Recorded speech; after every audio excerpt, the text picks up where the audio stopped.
계시니 시험이 오나 겁없네.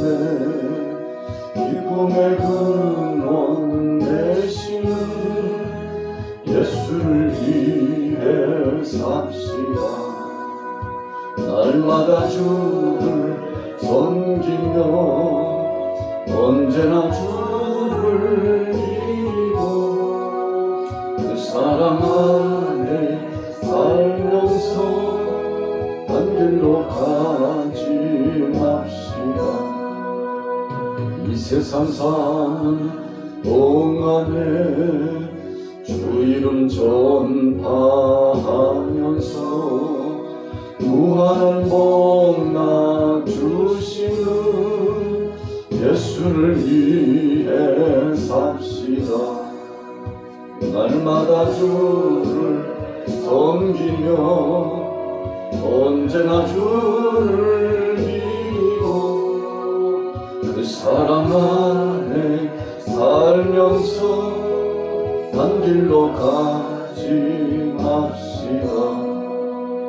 이 세상 친구 없어도 예수는 나의 친구니 무리한 일을 버리고 예수를 위해 삽시다. 날마다 주를 섬기며 언제나 주를 믿고 그 사랑 안에 살면서 딴 길로 가지 맙시다. 주께서 시한하실 때 잘했다 칭찬하리니 이러한 상급 받도록 예수를 위해 삽시다. 날마다 주를 섬기며 언제나 주를 믿고 그 사랑 안에 살면서 다른 길로 가지 맙시다. 우리의 삶의 제반 모든 과정의 결과가 어떻게 좌지우지 되는지 오늘 우리는 39장의 말씀을 통해서 큰 교훈을 얻습니다. 가장 중요한 것은 우리가 하나님과 동행하며 사는 것입니다. 얘는 또 300년 동안 무드셀라를 낳은 이후에 하나님과 동행하면서 살았습니다. 모세도 그가 40세에 큰 일을 해보고자 했지만 하나님께서 사인을 해주시지 않았습니다. 그리고 나서 그는 광야에 가서 40년 동안 훈련을 받고 어떻게 하는 것이 신실한 삶이요 복된 삶인가를 터득했습니다. 그리고 겸손히 머리 숙여 조아리면서 때를 기다렸는데 하나님께서 호렙산 떨기나무 불꽃 가운데서 저를 부르셨습니다. 그때부터 그는 하나님과 동행했습니다. 하나님 없이는 나라고 한 존재는 무의미하다는 사실을 깨달은 거죠. 긴 시간이 걸렸습니다. 80년이라고 하는 긴 시간이 걸렸습니다. 그래서 하나님의 섭리를 깨닫고 하나님과 동행하는 것이 얼마나 중요한지를 알았습니다.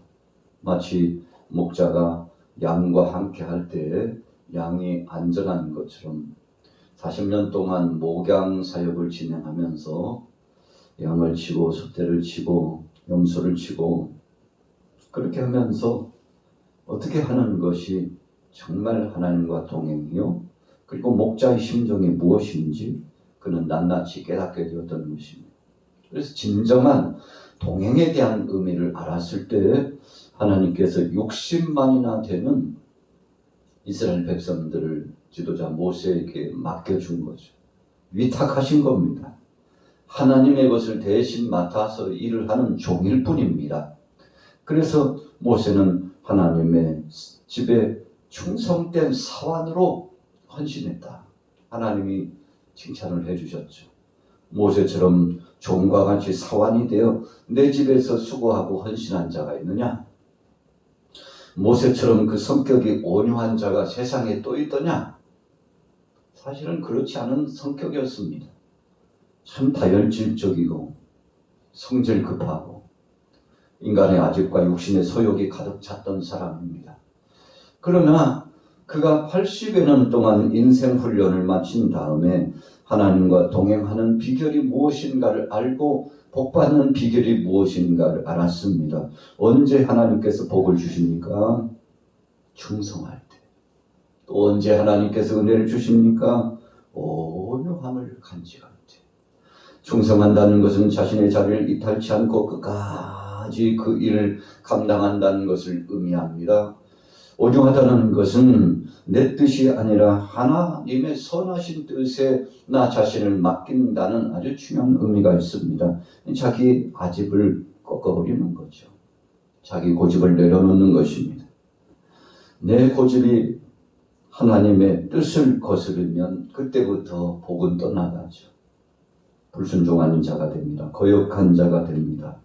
그래서 모세는 80여 년 동안 이 일을 터득하고 하나님의 은혜 안에서 나가는데 60만, 장정만 60만이니까 또 약자를 합하면 약 200만이 된다고 했습니다. 거대한 민족, 이 민족을 이끌어 40여 년 동안 광야에서 귀한 사역을 잘 감당하고 하나님께서 때를 부르실 때까지 모세는 기력이 쇠해지지 않았다고 했습니다. 눈이 흐려지지 않고 옷이 휘어지지 않고 손발이 부르트지 않고 아직도 한참 일할 만한 강건함을 하나님으로부터 부여받았다고 했습니다. 여러분, 우리가 인생 여정을 살아가면서 건강하다는 거 참 감사한 거죠. 그래도 걸을 수 있고 예배당에 나와서 예배할 수 있고 음식을 자유롭게 먹어서 소화할 수 있고 하나님 앞에 영광 돌리며 봉사할 수 있다는 것은 우리의 삶 가운데 정말 윤택하고 복된 삶 아니겠습니까? 그래서 주님이 불러서 써주시는 그때가 참 행복한 것입니다. 그래서 주님이 부르시는 그날까지 수고하고 헌신하여 사역을 진행할 수 있다는 것 감사한 거죠. 모세는 120세가 되었지만 신체 구조가 아직도 건강했습니다. 앞으로도 몇십 년, 100년 이상 더 헌신할 만한 능력과 힘이 있었습니다. 그런데 하나님께서 그를 부르셨어요. 모세야, 이제 됐다. 하나님의 부르심을 받고 가십니다. 여러분, 노년에 병약해가지고 힘이 세잔해지고 늘 곤고하고 고독 속에 빠져서 괴로워하고 힘들어하고 두문 분출하고 밖으로 나갈 수도 없고 사람들과 관계를 가질 수도 없고 여러분, 그렇다면 그것만큼 안타까운 상황은 없잖아요. 그래서 복 중에서 여러 가지 복이 있지만 건강의 복이 최고다. 사람들은 그렇게 이야기하죠. 돈 있으면 뭐하나, 건강하지 못한데. 신미를 차려놓으면 뭐하나, 먹고 소화할 수 없는데. 여러분, 이런 괴로움이라고 하는 것은 이루 말할 수 없습니다. 하루 세끼 늘 일상이 괴로우면 참 불행한 삶을 사는 듯한 그런 인상이 짙게 되지 않습니까? 그래서 우리는 첫째로 하나님 영육간에 강건케 하옵소서. 정신도 건강하고 영혼도 강건하고 육체도 강건하고 그래서 하나님 앞에서 깨끗한 심령을 가지고 온유한 마음을 가지고 절대적으로 하나님의 섭리에 순복하고 때를 기다리며 묵묵히 하나님 앞에 영광 돌려서 주님 앞에 쓰임받는 종 되기를 원합니다. 우리의 소원 아니겠습니까? 여러분들의 바로 그 소원 아니겠습니까? 오늘 본문에 등장하고 있는 요셉은 그가 약 14세에서 17세 나이에 하나님 앞에 부름을 받고 비전을 제시받죠. 꿈을 얻었습니다. 그래서 위대한 성업을 감당할 사람으로 부름받았는데 이상하게도 하나님이 꿈을 주시고 비전을 주신 이후에 감당할 수 없을 것 같은 시련과 환난과 희생과 고통이 그를 엄습했습니다. 여러분, 그러나 요셉의 삶을 보면 우리가 두려울 것은 아닙니다. 하나님께서 알아서 해주셨어요. 그가 형들의 미움을 받고 구덩이에 던져지고 또 오늘 본문 말씀 1절부터 출발하고 있는 이스마엘 상인들에게 팔려가지고 보디발의 집에 들어가서 노예로 살아요. 노예로. 아버지에게 사랑을 받고 채색 옷을 입었어요. 아주 귀한 옷을 입혀 주었습니다. 그만큼 아버지 사랑을 받고 부모의 사랑을 받았습니다. 또 형제들의 사랑도 받을 수 있는 그런 상황 아닙니까? 아직은 보호를 받아야 되는 그 상황에 팔려가지고 노예가 되었으니 참 어찌 보면요, 한많은 세월이 지나간 거죠. 마음속에 복수의 칼날을 갖고 분노를 가지고서 내가 조금 이제 지나면 반드시 보복하리라, 그런 생각을 갖고 살아갈 수 있잖아요. 그러나 요셉은 그런 마음을 갖지 않았습니다. 그가 오늘 39장에 말씀한 대로 왜 형통하게 되고 왜 복을 누리게 됐나 봤더니 어떤 상황 속에든지 환난 당할 즈음에 피할 길을 주시는 하나님, 그 하나님의 계획하심이고 그 하나님이 하신 것이다. 중요한 포인트는 하나님이 하신 것이다, 그렇게 생각했다는 것입니다. 우리가 잘 아는 대로 요셉이 창세기 50장 20절 이후에 보면 당신들이 행한 것이 아닙니다. 내가 어떻게 하나님을 대신하리까? 아버지가 죽은 이후에 형제들이 요셉을 향하여서 아버지께서 유언을 하셨는데 우리에게 위해를 가하지 말라고 했다고 그렇게 하소연을 하죠. 한마디로 말하면 두 손으로 싹싹싹싹 핍니다. 우리를 용서해주고 우리를 죽여서는 안 된다고, 우리에게 나쁜 짓 하면 안 된다고, 아버지께서 사랑하면서 지내라고 유언까지 하셨다고. 참 요셉이 그 말을 듣고 한마디 던지는데 뭐라고 했습니까? 형님들, 제가 하나님을 대신합니까? 그랬어요. 무슨 뜻입니까? 하나님이 하실 일을 요셉이 직접 해서 칼을 빼어들고 형들에게 복수하고, 그리고 당신들도 당할 만큼 당해야 된다고 옥살이를 시키고 가산을 빼앗고 그리고 식구들을 그냥 보복하고, 자, 이렇게 할 줄로 알았어요. 형제들은 요셉을 생각해 보니까 이제 아버지께서 계시니까 망정이지, 안 계시면 우리는 이제 다 죽었구나, 이렇게 생각한 거죠. 여러분, 생각의 차이였어요. 그러나 요셉은 그렇게 생각하지 않았습니다. 내가 어찌 하늘 아래에 하나님을 대신하겠습니까? 여러분, 그래서 우리가 보복한다는 것은 월권이에요. 원수를 직접 갚고 보복한다는 것은 하나님의 하셔야 될 것을 월권하는 것입니다. 요셉은 그렇게 생각했던 것입니다.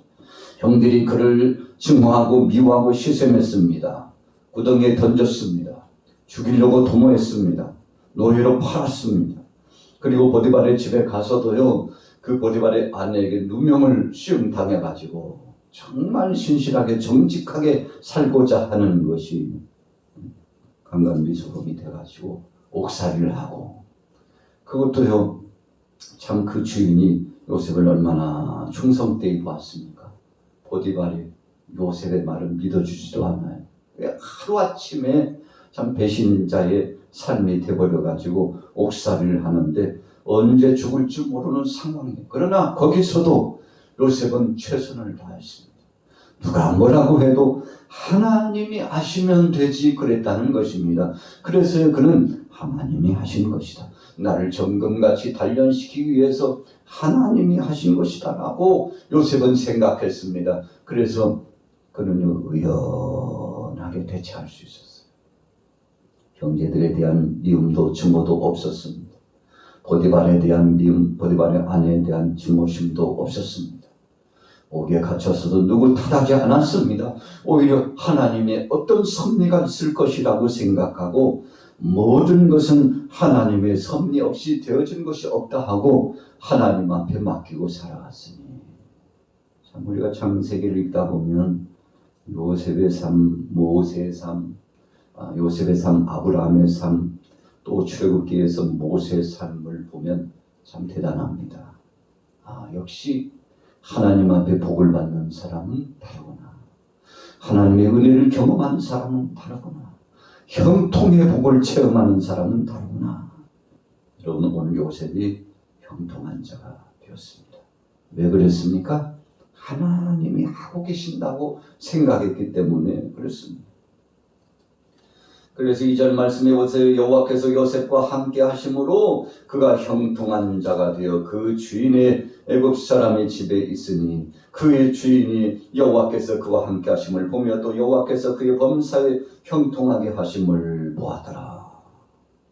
보디발도요 약삭 빠른 사람이었습니다. 4절 이후에 보면 그 직전에 요셉을 관찰하고요. 여호와 하나님을 섬긴다고 하는데 좀 싹시 있는 아이구나. 어떻게 저렇게 정직하고 신실하게 살아갈 수가 있지? 그래서 자신의 가산을 총무일을 다 맡깁니다. 살림살이를 다 맡겼는데 그가 생각했던 것처럼 그에게 맡겼는데 그때부터 가산이 막 확장되기 시작하고 가정 안에 좋은 일들이 많아지기 시작했습니다. 보디발은 알고 있었어요. 여호와 하나님을 섬기는 바로 저 때문에 우리 가정도 복을 누리며 살고 있다는 것을 알았습니다. 자, 5절 중간대로 보세요. 여호와께서 요셉을 위하여 애굽 사람의 집에 복을 내리심으로 여호와의 복이 그의 집과 밭에 있는 모든 소유에 미친지라. 자, 요셉 가닥에 하나님께서 보디발의 집에 복을 주셨다고 했는데 왜 그랬을까요? 그를 인정받게 하시려고 그랬어요. 세상에 평가의 기준이 아주 더 높았습니다. 사람들이 인정해줘요. 그런데 그 직전에 요셉은 하나님께 인정안 받고 살고 있었다는 것입니다. 그래서 우리는 하나님께 인정받으면 사람 앞에서도 인정받는다. 우리는 이 철칙을 오늘 본문을 통해서 볼 수 있죠. 자, 그래서 그는 8절에 말씀하는 것처럼 정말 적절하게 거절할 줄 알았습니다. 그래서 이 선을 잘 지켰어요. 내가 넘어야 될 선, 넘어서는 안 될 선. 여러분 이것을 잘 지키는 것을 우리가 예의라고 그러지 않습니까? 상대를 배려하는 마음. 그래서 내가 할 말이 있고 안 할 말이 있고 내가 할 일이 있고 안 할 일이 있고 이걸 잘 지키면 정말 환영받는 사람, 칭찬받는 사람이 되는데 요셉은 그것을 잘했다는 것입니다. 그래서 인간관계에서도 성공자가 되었습니다. 하나님 앞에서도 성공자가 되었습니다. 그래서 절대 노선을 범해서는 안 된다고 생각했던 보디발의 아내에 대해서 노터치했습니다. 거절하며 요셉이 거절하며 성경이 그렇게 말씀했잖아요. 적절한 거절을 잘했던 사람. 그래서 하나님이 요셉을 보시고 복을 많이 주실 수 없었습니다. 10절에 보세요. 여인이 날마다 요셉에게 청하였으나 요셉이 듣지 아니하여 동침하지 아니할 뿐더러 함께 있지도 아니하니라. 유혹거리, 넘어질 수 있는 거. 여러분 그런 요소들을 다 배제시켰어요. 우리가 종종 보면은 어떤 사람들은요 그런 유혹거리를 늘 달고 다니는 사람이 있어요. 말을 통해서도 그렇고 행동을 통해서도 그렇고 참 저 말은 안 했으면 좋겠는데 저런 말을 하는 걸 보면 참 안타까울 때 있죠. 저런 행동은 안 했으면 좋겠는데 그런데 그렇게 하는 사람이 있어요. 여러분 그것이 씨가 됩니다. 무슨 씨가 됩니까? 죄의 씨가 됩니다. 그래서 죄의 씨가 될 만한 것은 아예 훌훌 털어버리고 길이 아니면 가지 않고 하나님의 뜻이 아니면 아예 생각지도 않냐고. 그래서 9절 이후에 보니까 요셉에게 있어서는 삶의 철칙이 있었습니다. 그런즉 내가 어찌 큰 악을 행하여 하나님께 죄를 지으리까. 하늘 아래 전능하신 하나님이 감찰해 보고 계시는데 그럴 수 없다고 했습니다. 하나님께서 요셉을 다 주목해 보고 계셨어요. 시험에 통과했습니다. 여러분 요셉은요 다 하나님이 하신 것이라고 생각했다고 그랬잖아요. 하나님께서 시험거리를 주시네. 내가 이 시험을 패스해야지, 통과해야지. 절대적으로 호람되의 신앙이죠. 하나님이 나를 보고 계시는데 그러면 안 되지. 그리고 내가 인간적으로도 우리 주인에게 배신자가 되면 안 되지. 여러분 하나님 앞에서 그 주인 앞에서 충성된 사원으로서 일을 감당했는데 하나님이요 테스트해 본 겁니다. 네가 과연 총리로서 이를 감당할 수 있겠느냐? 세계적인 국정을 감당할 수 있겠느냐? 만민을 구원할 수 있는 생명을 구원하는 귀한 사역을 감당할 수 있겠느냐 하고 테스트해 봤는데 그냥 감당할 수 없는 것 같은 모함과 시련과 유혹을 줬는데도 다 통과합니다. 심지어는 옥살이를 하는 데서 하나님 앞에 감사하면서 거기서도 최선을 다하니 사람들도 감동하고 하나님도 감동하게 되었던 거 아닙니까? 자, 21절에 보세요. 결론입니다. 여호와께서 요셉과 함께 하시고 그에게 인자를 더하사 간수장에게 은혜를 받게 하시네. 23절 간수장은 그의 손에 맡기는 것을 무엇이든지 살펴보지 아니하였으니 이는 여호와께서 요셉과 함께 하심이라. 여호와께서 그를 범사에 형통하게 하셨더라. 여러분 끝까지 그 일을 감당할 수 있었죠. 보디발의 집에서도 또 옥살이에서도 사람들이 참 저런 사람 없구나 인정을 해주었습니다. 그런데 중요한 것은 하나님이 더 크게 인정해 주셨다는 거 아니겠습니까? 그는 이 시험의 무대가 끝나고 이제 얼마 되지 않아서 애굽의 제2인자가 되는 총리로서 만민의 생명을 구원하는 풍년의 때와 흉년의 때를 잘 대처하고 또 자신의 부모, 이 가족들을 좀 지켜줄 수 있는 귀한 사역도 감당하게 되었지 않습니까?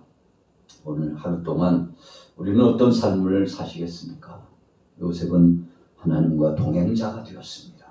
하나님 앞에 두렵고 떨림으로 경외심을 갖고 살아갔습니다.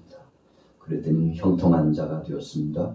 오늘 우리의 삶 가운데도 형통한 복이 임하게 되기를 예수님의 이름으로 축원합니다.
너의 것을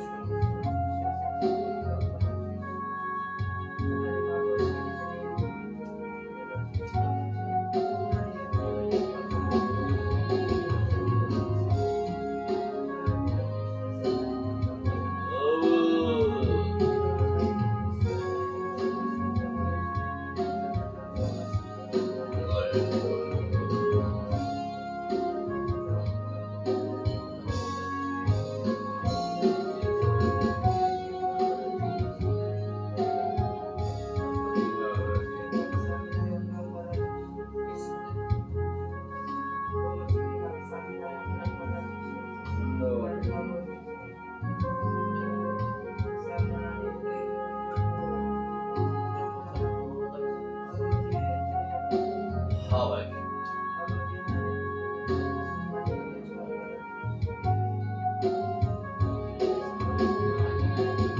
나이